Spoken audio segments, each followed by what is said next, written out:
Hey folks, Kevin here. Well, it's September 2nd, 2023. I'm over on the new property. Base camp's over on the other side, over in here, where we have the large hugelkultur pits that I put in last year. Relatively midsummer, I think it was, that I got those in. And I had last year cleared.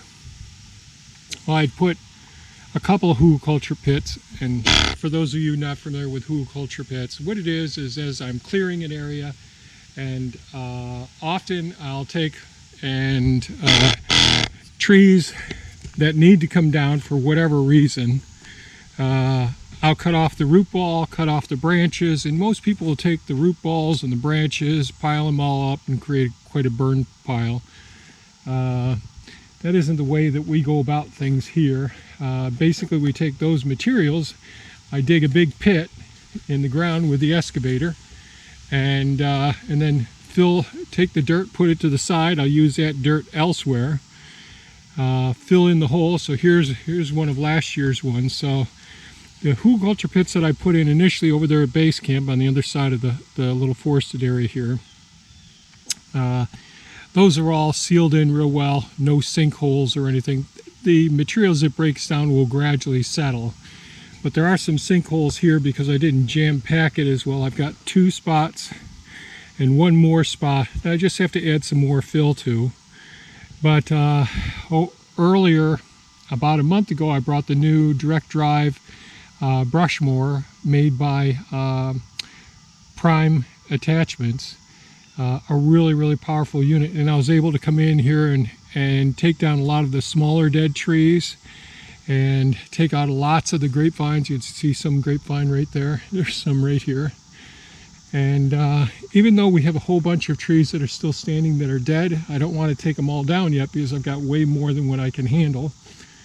And yesterday I still had some piles of material around here, so I dug another pit here. So here's what one looks like just before it's I've got to add about, I don't know, about 10 more yards of material to put in top of here. There's quite a few yards down below this. This is down about 10 feet. This is the material that came out of it, and I'll be using that to fill in the top. So there's a low spot over there, of course the tops of those hugelkultur pits that I put in. And so this was all thick forested area where I am right now, and so by coming in, lots of deer prints right here. By coming in with the brush mower where I can, like, sorry about this, over there, I brought the brush mower in. And that did a really good job of chopping down and grinding up so much of the small trees and brush that grows in between everything.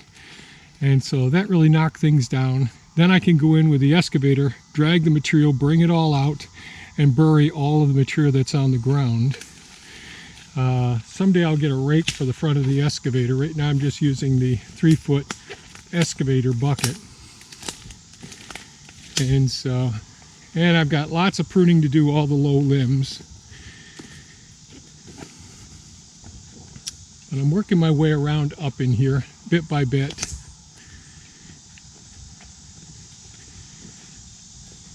And so I'm going to come up here today and get some more material. A lot of the material, there's probably 20% of the material I put in those pits are root balls.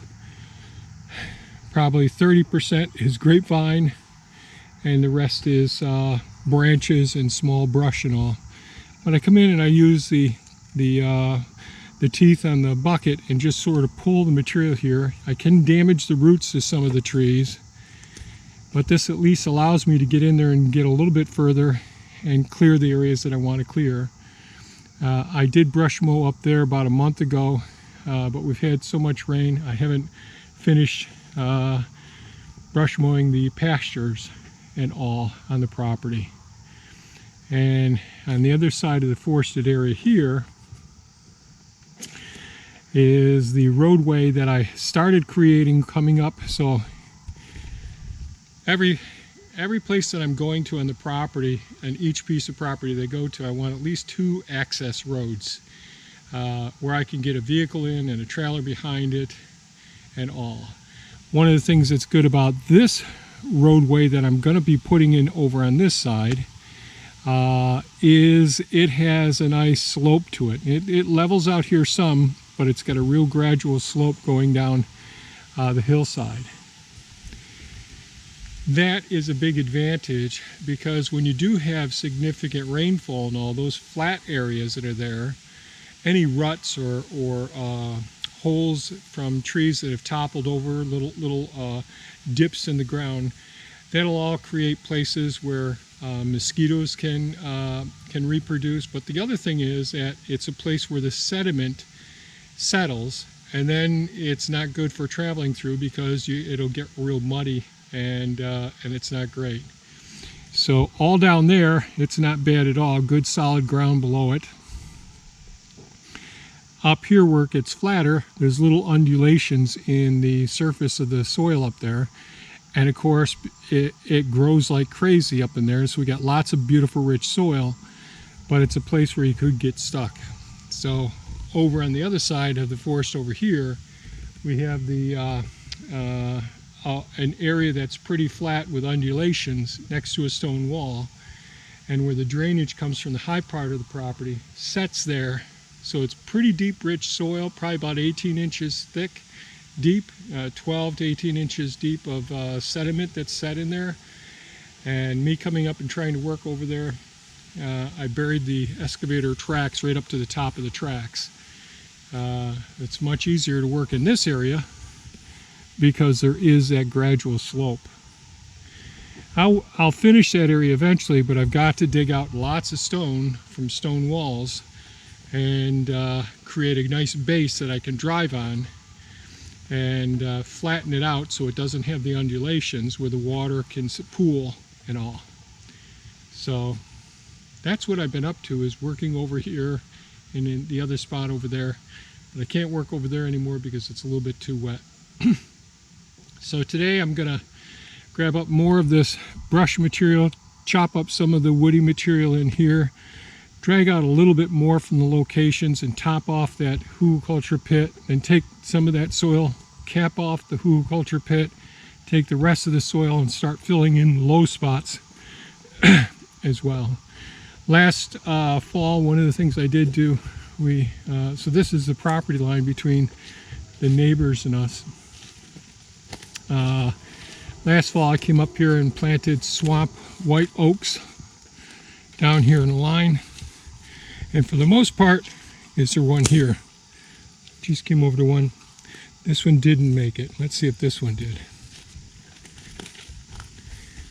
Thea checked on some of them yesterday.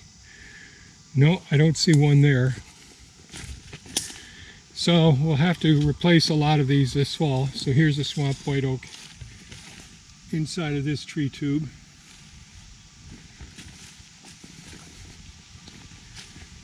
There's one right there. And around it, all the different white ash trees coming up. Another swamp white oak there. So just trying to establish as many a living fence along the property border here as well, and leave as many of the beautiful trees that are here that aren't diseased, like that aren't affected by the parasite, the emerald ash boring insect. Some trees, unfortunately, the apple trees, which need a lot of sun, the canopy has covered them up, so they're just about dead. So I'm giving them another season to see if they do come back as I open up some of the area around them. But for the most part, they're pretty much toast, I think. So gradually working in this area, it's enjoyable. It's quite enjoyable. And then as we go down the hill there, it's the large beaver pond. You can watch the swans and all, and maybe someday I'll build a cabin down there on the water's edge. That'd be nice. So that's just a little update on what we've been doing over here, working on this bit by bit, seeing what we can accomplish, and we're making headway. It's just slow. Fortunately, we got, it looks like the better part of a week where we're going to get minimal rain, if any. So the area dries up, we can get some work done. So I hope you folks stay safe and take good care of yourselves. Appreciate you watching the videos. Give us a thumbs up if you think that's of value to you. We enjoy it. Helps more people see our videos. And by all means, folks, have a super fantastic weekend. Big holiday weekend coming up. Bye-bye now.